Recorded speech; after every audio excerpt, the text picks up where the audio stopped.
ओम नमः शिवाय दोस्तों, धार्मिक सुरभि चैनल में आप सभी का स्वागत है। आज हम आपके साथ शेयर करेंगे कि आंवला नवमी कब है और कब हमें पूजा करनी है। तो सबसे पहले बता दें, आंवला नवमी जो है वो 10 तारीख को ही पड़ रही है, रविवार को। तो पूजा का जो शुभ समय है वो 6:40 से लेकर दोपहर के 12:05 तक है।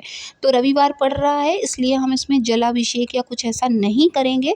सिर्फ हमें दीपदान करना है। लंबी बाती का आपको 9 दिए जलाइएगा और 9 दिए का ही आपको दीपदान करना है, ठीक है। ये सुबह के समय में आप जैसे पूजा करते हैं, ठीक उसी तरह से आप पूजा कर सकते हैं। अब बात कर लेते हैं कि आंवला नवमी पर, क्योंकि आंवला का सेवन इम्पॉर्टेंट है, आंवला के पेड़ के नीचे भोजन करने का भी महत्व है। तभी ये जो आंवला नवमी का लाभ है वो हमें पूरा का पूरा मिलता है। कैसे करनी है पूजा वो बात कर लेते हैं। शनिवार नवमी क्योंकि रविवार को पड़ रही है, उस दिन हम आंवले का सेवन किसी भी रूप में नहीं करते हैं। तो आप शनिवार को आंवले के पेड़ के नीचे भोजन बनाकर आप उसको ग्रहण कर सकते हैं। आंवले का सेवन भी आप शनिवार को ही कर सकते हैं। सरल तरीके में कैसे पूजा करेंगे, आंवले के पेड़ में आप जलाभिषेक कर दीजिएगा। साफ शुद्ध जल लेकर पहले उस जगह को अच्छे से पानी से साफ कर लीजिएगा।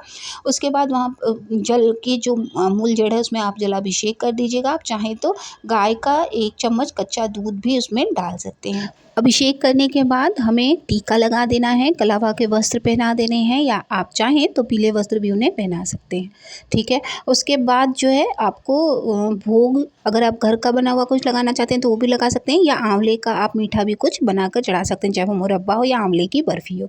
यहाँ पर मैंने आंवले की बर्फ़ी जो है वो अर्पित करी है। आप चाहें तो कोई ऋतुफल भी चढ़ा सकते हैं। इसके बाद जो है आंवला, जैसे आप आंवला भी चाहें तो वो भी भोग में चढ़ा सकते हैं, सिंघाड़ा भी चढ़ा सकते हैं। जो इस समय ऋतुफल है वो सभी आपको चढ़ाना चाहिए, ठीक है।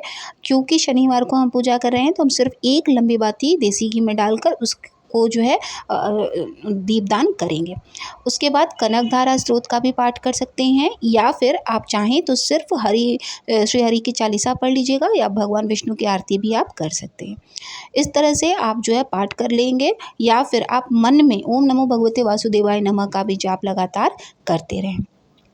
अब आपको क्या करना है, वहाँ से धूप दीप आपने दिखा दिया है, बैठ थोड़ी देर पेड़ की छाया में, अगर आपका पेड़ बड़ा है, जैसे मेरा यहाँ पर पेड़ बड़ा है, तो हम यहीं बैठकर थोड़ी देर के लिए, आप चाहें तो जो भी पाठ करना चाहें वो आप पाठ कर सकते हैं। पाठ करने के बाद आरती कर लीजिएगा। आरती करने के बाद आपको वहाँ से उठ जाना है।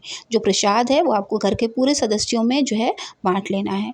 उसके बाद शाम के समय में आप चाहें तो, या फिर दोपहर में भी आप चाहें तो इसी पेड़ के नीचे बैठकर बनाना भी चाहिए भोजन, और इसी भोजन को आपको ग्रहण भी करना चाहिए, जिससे कि आरोग्य भी मिले और श्री हरि माता लक्ष्मी के साथ अपनी कृपा हमेशा हमारे ऊपर बरसाते रहें।